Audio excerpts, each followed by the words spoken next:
Word বন্দর থানা বিএনপির সভাপতি হানিফ সওদাগরের সুদৃষ্টি কামনা করছি এবং সিটি কর্পোরেশনের ইঞ্জিনিয়ার এবং মেয়র মহোদয় সকলের দৃষ্টি আকর্ষণ করছি।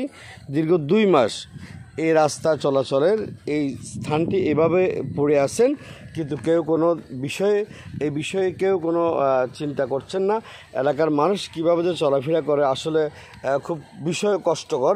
এখানে ময়লা আবর্জনায় মশা, এডিস মশা হইতে সব কিছু এমনভাবে উৎপন্ন হচ্ছে যা বলার অপেক্ষা রাখে না। আমরা একটু দেখাতে চাচ্ছি যে এই পরিমাণ যে এত পরিমাণ যে মশা মাছি, যে বিভিন্ন ধরনের ময়লা আবর্জনার বর্জ্য থেকে মশা জন্ম হচ্ছে, এই মশায় আমাদের ডেঙ্গু এবং মশা আমাদের এই করোনা ছড়াবে এমনভাবে হচ্ছে, রোগ জীবাণু বাড়বে।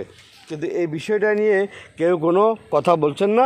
হানিফ সওদাগর বন্দর থানা বিএনপির সভাপতি, আমরা ওনার সুদৃষ্টি কামনা করছি এবং সিটি কর্পোরেশনের সুদৃষ্টি কামনা করছি। ধন্যবাদ।